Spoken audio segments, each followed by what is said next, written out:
Sophia Williams lifted her bow, and the first notes of Crossing filled the silent audition hall. Stop. What is this? Maestro Stephen lurched forward, snatched the sheet music from the stand, and tore it clean in two. The New York Symphony does not entertain experiments. He's tearing me apart. That's my name on those pages. Sophia stood frozen, her cello still warm against her chest, eyes fixed on the pieces scattered across the stage. Without another word, she set down her bow, turned, and walked away, leaving the cello behind. On the polished floor, the torn sheets lay like fallen birds. One fragment circled in yellow read, S. Williams, composer. Maybe Detroit was right. I should have stayed home. She didn't look back. 6 floors below, the lobby doors swung shut, and the echo of her own music, unfinished, followed her into the cold. 6 months earlier, the symphony board gathered inside a walnut-paneled room to plan the Centennial Gala.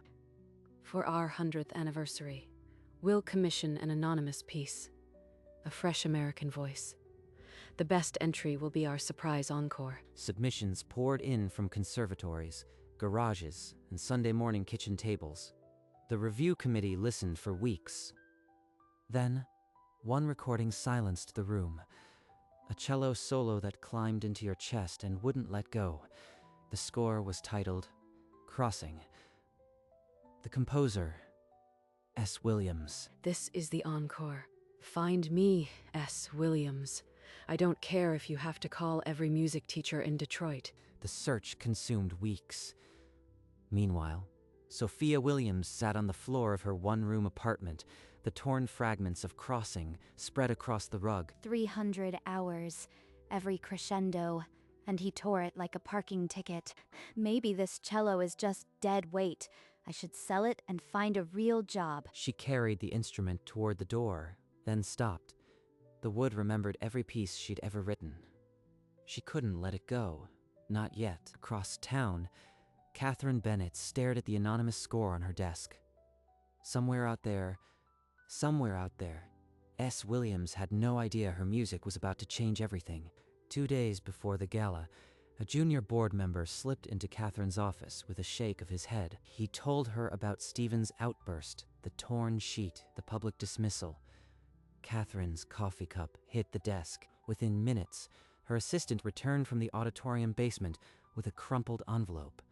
Inside, the discarded pages of a score. Catherine spread the pieces across her desk, smoothing the wrinkles. Her hand stopped when she saw the handwriting. The looping cursive at the bottom matched the name on her favorite track. S. Williams, the anonymous composer, was a 26-year-old cellist from Detroit who'd just been humiliated in front of her heroes. It's her. The same woman Stephen dismissed. That man has no idea what he's just done. Somewhere in that pile of torn fragments, Sophia had scrawled her name like a quiet prayer. S. Williams, composer. It was the only thing left intact. We'll introduce her at the gala. Stephen will stand on that stage and watch the world hear what he tried to silence. She pulled out a blank gala invitation and handed it to her assistant. No note, no explanation. Just the date and a seat number. Catherine sat back, the torn pages taped together beside her. The secret was hers to keep. For now. 2 days later, Sophia unlocked her mailbox and found a heavy cream envelope with the Carnegie Hall crest. No return address. Centennial Gala? They must have sent this to every audition candidate. A polite afterthought. She called her mother in Detroit, the phone pressed hard against her ear. Mama, I think they just sent a mass invite. Yeah? No, he's the conductor. I might see him. You are right. I'll go. Not for them. For me.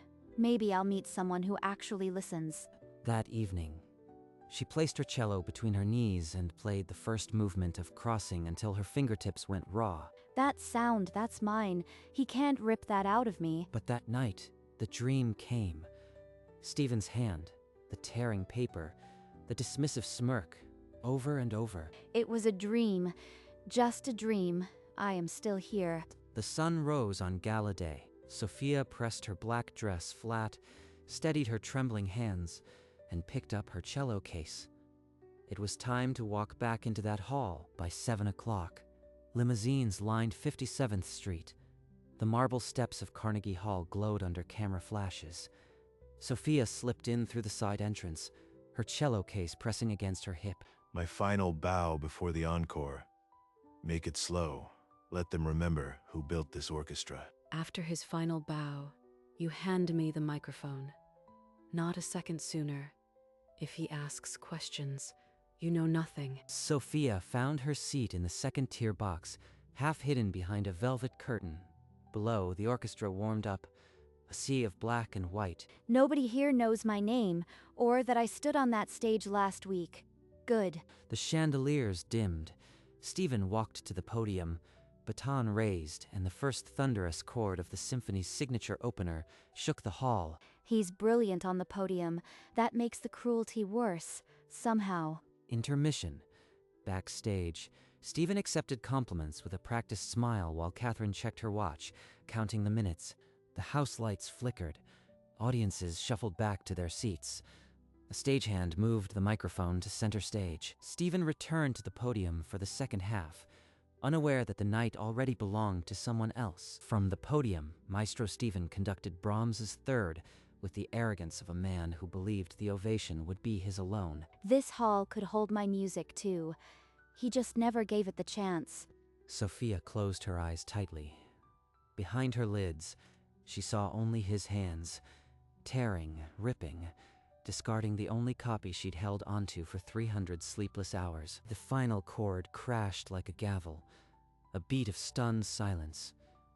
Then applause surged through the velvet seats like a tide. Stephen took his bow, slow and theatrical. His arms stretched wide, soaking in the adoration he'd expected. He turned to exit, but a sharp movement in the wings stopped him cold. Catherine Bennett was walking toward the microphone. What is she doing? This isn't in the program. Ladies and gentlemen, distinguished guests, before we conclude this evening's celebration of our centennial, the Symphony Board has a special surprise. An encore, chosen anonymously 6 months ago for this very night. The audience rustled with confusion. Stephen's face went still as stone. In the balcony, Sophia's hands began to tremble against her program. Catherine lifted a creased sheet of music, the original handwritten score of Crossing, and held it high for the entire hall to witness. 6 months ago, the board listened to a recording that silenced the room. The composer was unknown. Tonight, we reveal her name. Stephen squinted at the paper, his mind refusing to connect the looping script to the torn pages he'd discarded 2 weeks earlier. That handwriting. No, that's not possible. I tore that apart. His baton slipped from his fingers and clattered on the stage floor. The sound echoed through the hushed hall. Ladies and gentlemen, please welcome the composer of Crossing, a cellist from Detroit, a voice this symphony is proud to amplify, Miss Sophia Williams. The audience gasped, heads swiveling toward the second-tier box where a young black woman sat frozen, tears already burning her eyes. They're all looking at me. That's my name, my piece. He tore it, and now it's the encore. Stephen's face drained of all color as he finally understood. The woman he'd dismissed, the music he'd ripped apart, was the center of this centennial celebration. Below, the orchestra members exchanged bewildered glances. The maestro had not moved, and in the box, Sophia Williams could not breathe. Breathe. He ripped it apart, and they're calling your name. Get up right now. Sophia rose, her legs shaking, and stepped out of the box. The entire hall fell silent as she descended the long aisle, her heels clicking against the marble, every eye following her toward the stage. Stephen lurched forward, his arms shooting out as if to block the stairs, but Catherine stepped sideways, cutting him off with a single hard glance. Don't you dare stop me now. She didn't wait for a reply. She strode past him, the heat of her fury radiating, and reached the conductor's podium. Her hand closed around the baton as if it had been waiting for her. She turned to face the orchestra, her knuckles white around the wood. The musicians stared back, frozen in a mix of confusion and awe. Then, she raised the baton, and 40 instruments rose in answer. The silence sharpened to a point. Stephen, his face red and blank, was guided by a stagehand to the second-chair violin seat. He sat down mechanically, his hands trembling on the instrument he hadn't held in years. He tore my pages and threw them at my feet. Now he's sitting in the second row. This is my stage. Sophia locked eyes with the concertmaster, nodded once, and the first note of Crossing was only a breath away, hanging in the air like forgiveness. The cello solo began, low and deep, exactly as Sophia had recorded it on her phone in a Detroit basement. Her baton traced the sound as if calling it out of memory. That's me. That's my fingers, my breathing, my 300 hours. In the second chair, Stephen's bow scraped across the violin strings, stiff and unpracticed, fighting the music even as it pulled him under. In the second tier, an older woman in a blue dress pressed a handkerchief to her face, her shoulders shaking with quiet sobs. The audience around her was just as still. Sophia's eyes flicked to the music stand where a taped-together score of Crossings sat, the torn edges still visible. She smiled. The orchestra swelled behind her, brass and woodwinds crashing in, the hall filling with a sound that climbed the walls and pressed against the ceiling. The piece reached its furious section, Sophia's baton cutting the air like a blade. The timpani rumbled, the cellos growled, and every ear in the hall leaned forward. Stephen's bow hand loosened, his rigid arm relaxed, and for the first time that evening, his violin sang with the rest. A single tear slid down his cheek and fell onto the music stand. Sophia saw nothing but the music. Her body moved with the beat, her breath matching the rise and fall of the strings. She was no longer the composer. She was the piece itself. And then, just as quickly as it had erupted, the storm broke. A single, suspended chord hung in the silence, and the audience held its breath, waiting for the resolution that had not yet come. Sophia lowered the baton, and the last resonance of Crossing faded into the hush of Carnegie Hall. For 3 full seconds, nobody moved. The silence was as heavy as the music had been. Then the eruption. Applause crashed through the hall like a dam breaking. The entire audience rose to its feet, crying, shouting, hands clasped over hearts. Catherine Bennett rushed to the podium and pulled Sophia into a fierce embrace, tears streaming down both their faces. In the back row, Stephen Ashford set his violin inside its case, latched it shut, and walked off the stage alone. Head bowed, camera flashes erupted from the wings. A reporter in the front row scribbled so fast her pen tore the page. Sophia turned to face the audience, still clutching the baton. She couldn't speak, so she just smiled and pressed her hand to her heart. They tore it up, and now they're standing for it. For me, this is what forever sounds like. Stephen's empty chair glowed under the stage lights, and on the podium, Sophia Williams raised her baton one last time, not to conduct, but to remember. Backstage, Catherine squeezed Sophia's hand and whispered, "The recording is already uploading. By morning, the world will hear what we heard." My phone won't stop buzzing. Every notification feels like a door opening. By 11 p.m., 3 television networks had interrupted their programming to run the story of the Centennial Encore. They're showing my face. The moment I froze. I can't look away. On social media, the hashtag number, Crossing Encore, climbed to the top of trending within 40 minutes. A journalist from the Times scratched out a new headline on her notepad. Maestro who? The night a composer toppled a giant. Sophia's mother called from Detroit, barely able to speak through tears. "Baby, I saw you. I saw you on that stage." The recording of Crossing was posted to the Symphony's page at midnight. It hit 1 million streams before sunrise. In his apartment, Stephen Ashford stared at the empty baton stand by his window and did not sleep. And at Carnegie Hall, the cleaners swept the stage. The last scrap of torn sheet music, S. Williams, composer, was already framed and resting in Sophia's new dressing room. 3 days later, Catherine Bennett stood before the symphony board and motioned to create a new position, assistant conductor and composer in residence. The vote was unanimous. I nominate Sophia Williams.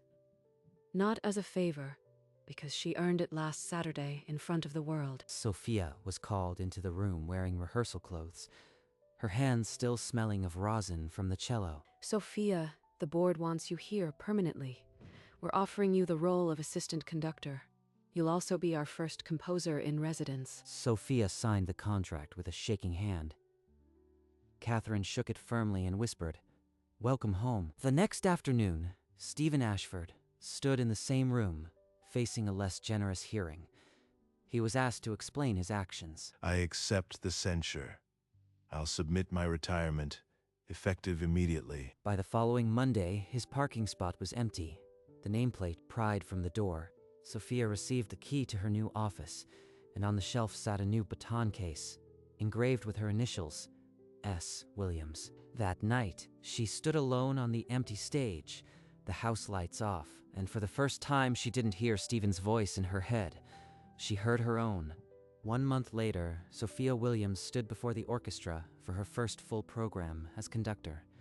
She opened the rehearsal with 3 words, crossing from memory. The players straightened. They knew the story of that piece. They had watched her resurrect it from torn pages on concert night. Stephen Ashford's laptop flickered with a live stream notification. Sophia Williams' debut. He didn't click away. The first notes of the cello solo crept into his apartment. His fingers, resting on the armchair, twitched in time. On stage, Sophia moved with the music, as if she were part of the strings. The orchestra rode every flick of her wrist. When the furious section hit, the timpani rumbled, and the audience rose to their feet before the final chord had faded. The ovation shook the chandeliers. 9 minutes of uninterrupted noise. Sophia bowed and bowed and bowed. At the stage door, young musicians pressed forward, thrusting programs and phones. "Miss Williams, sign mine. We want to be you." Later that night, Sophia opened the baton case on her shelf. The engraving S. Williams gleamed. She traced the letters. In his apartment, Stephen Ashford's television screen went black. The silence was heavier than any ovation he'd ever received. 6 months later, a documentary crew followed Sophia Williams into a rehearsal room filled with teenage composers from Harlem. The title of the film was American Voices. Sophia had agreed to be featured, but she insisted the focus be the next generation. I was wrong, blindly wrong. She wrote something important, and I couldn't see past my own rules. Sophia watched the interview alone in her office. Stephen's voice was thinner, older. He looked smaller. She didn't speak. She just nodded once. 2 days later, Sophia traveled back to Detroit. She stood in the parking lot of her old high school and looked at the rusted bleachers. A dozen kids recognized her. "Are you the conductor lady?" She stayed for 2 hours, answering every question, signing every notebook. Later that year, the Detroit Public Schools opened the Sophia Williams Music Academy. The sign hung above a door that had once led to a failing gymnasium. Stephen Ashford took on a single violin student, a quiet girl from Queens. He taught her every Tuesday, and he never took a penny. He never conducted again, not once. The baton case stayed in his closet, gathering the same dust that gathered on his old programs. On the 1-year anniversary of the gala, a package arrived at his door. It was a framed, taped-together copy of Crossing. No note, just the music.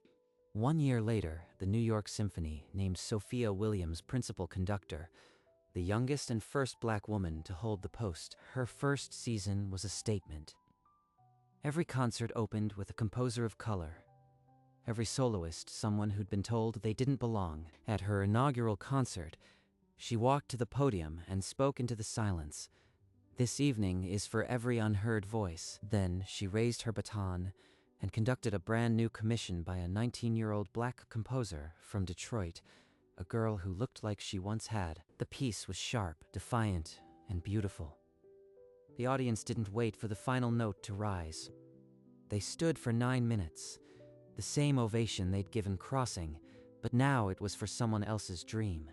Sophia pulled the young composer to the front, put a hand on her shoulder, and stepped aside. The stage belonged to the next voice. The girl bowed, and Sophia clapped from the wings. The torch had been passed. 300 miles away in Detroit, a 10-year-old girl watched the live stream on her mother's tablet and whispered, "I want to do that." And somewhere in the silence of that room, A baton waited for her. 5 years later, Sophia Williams was a name that echoed in every major concert hall on Earth, from the Royal Albert Hall to the Berlin Philharmonie. She had just returned from a sold-out run at the London Proms when her assistant handed her a letter with no return address. The handwriting was frail, like a hand struggling to remember its shape. It read, "Dear Sophia, I was afraid of becoming irrelevant. You made the symphony relevant again. Stephen Ashford." Sophia read the words twice, her expression unreadable. Then she folded the letter carefully and placed it in a drawer. She walked to the wall where the torn, taped-together manuscript of Crossing hung in a simple black frame, the same one she'd held together with tape in her kitchen. It was no longer a wound. It was a chapter she had closed. Her assistant knocked softly. "Miss Williams, your 2 o'clock is here. A young composer from Dallas." Send her in. The girl walked through the door, clutching a folder of handwritten music against her chest, just as Sophia once had. And in the quiet of that office, the torn pages of Crossing turned a little paler in the sun. 10 years to the day after that centennial gala, Sophia Williams returned to Carnegie Hall. Silver now traced her temples, but her stride was unchanged as she crossed the stage toward the podium. The orchestra before her was half women, half people of color, a silent revolution dressed in black. She raised her baton, and the first cello note of Crossing filled the hall like a remembered prayer. In the audience, a new generation sat with tears already falling, teenagers who had been children when the story broke. The piece surged again, fierce and forgiving, and the hall leaned forward as one. 10 years ago, this piece was torn in half on this very stage. Tonight, it is whole. So are we. The ovation that followed lasted 11 minutes, the longest in the symphony's recorded history. Sophia bowed until her back ached, then pressed the baton to her lips and whispered something no microphone could catch. Then, she walked to the wings, leaving the stage to a standing orchestra that looked exactly like the world she had fought for. Long after the crowd had gone, Sophia Williams pushed open the heavy stage door and stepped inside the empty Carnegie Hall. The house lights were off. Only a single ghost lamp glowed center stage. She walked down the aisle alone, her footsteps echoing. She climbed the steps to the stage where, 10 years ago, she had stood humiliated and then triumphant. It felt both distant and immediate. There, beside the podium, sat her first cello, the one she had almost left behind. Its case was open, as if waiting. She lifted the instrument, settled it between her knees, and closed her eyes. The wood was warm, alive. She drew the bow across a single string, a deep, resonant C that filled every corner of the empty hall and seemed to hold time. That one note holds every tear, every torn page, every door that opened after. She opened her eyes, the note fading into silence. The hall was still, but she was no longer alone. History sat in every seat. She placed the cello back in its case, but left the lid open. Then she walked to the edge of the stage and bowed once more, to no one and to everyone. Slowly, the ghost lamp dimmed until only the cello remained, catching the last light like a promise that would never be broken. Sophia Williams, 1998, present, revolutionized American classical music. Her piece Crossing remains the most performed modern symphony, the most streamed classical recording in history. The torn manuscript now hangs in the Smithsonian, beside the baton she raised that night. Stephen Ashford, 1965, 2043. Never conducted again.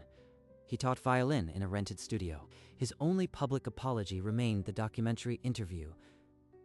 "I was wrong." He left his estate to fund the Sophia Williams Music Academy. Sophia Williams served as principal conductor for 23 years, then passed the baton. She once said, "I didn't just want a seat at the table. I wanted to build a bigger table." In the end, the music outlasted the noise. The torn page became a national treasure, a baton crossed with a cello bow, like an X marking the spot where everything changed. The crossed baton and bow lay still on velvet, catching the last light like a promise forever kept. In Carnegie Hall, the ghost lamp still burns, the stage is empty, But the echo of Crossing never truly left. The torn manuscript, now behind museum glass, draws visitors who stand in silence, reading the looping cursive. Sophia Williams' hands, shaped more than a symphony, they reshaped who gets to be heard. Stephen Ashford's name faded into footnotes, but a young violinist in Queens still plays the piece he taught her, and she, in turn, passes it on. In Detroit, the Sophia Williams Music Academy is noisy with scales and laughter. The door is never locked, and somewhere, a new composer sits at a kitchen table, writing the first notes of a piece that will one day silence a room.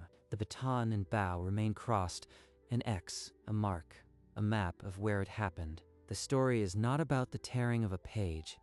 It is about who dares to write the next one. The music outlasted the noise. And it always will. Late evening. The red carpet is rolled away. The crowd long gone. Carnegie Hall glows under the street lamps like a memory. Inside, the stage is bare. The ghost lamp flickers once, twice, then holds steady. A young cleaner pauses at the edge of the stage, earbuds in, listening to something that makes her stop sweeping. She doesn't know the title of the piece. She only knows it feels like something tough and beautiful. Somewhere, Sophia Williams is at a kitchen table, a pencil in her hand, a fresh page before her. The baton and bow remain crossed in the museum, but the music is not in the glass case. It is in the earbuds, in the classroom, in the fingers of a child plucking a cello for the first time. The stage is never truly empty.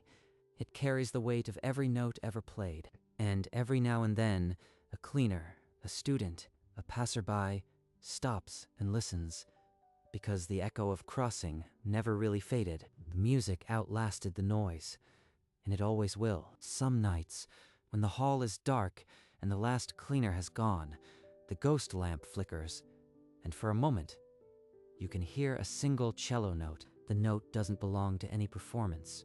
It belongs to the memory of all of them. The baton and bow remain crossed in their case, but the sound they made together still travels. Sophia Williams once said that a piece of music isn't finished until someone who needs it hears it. The torn page, now whole again under glass, is not a wound healed. It is a door left open outside Carnegie Hall. A young girl with a cello case pauses at the steps, looking up at the lit windows. She doesn't know the story yet, but she will. It's written in every note she's about to play. The music of Crossing has outlasted the man who tried to silence it, and it will outlast us all. The baton and bow are not weapons. They are keys, and the door they opened will never be locked again. The stage is empty. The ghost lamp burns. The music begins again.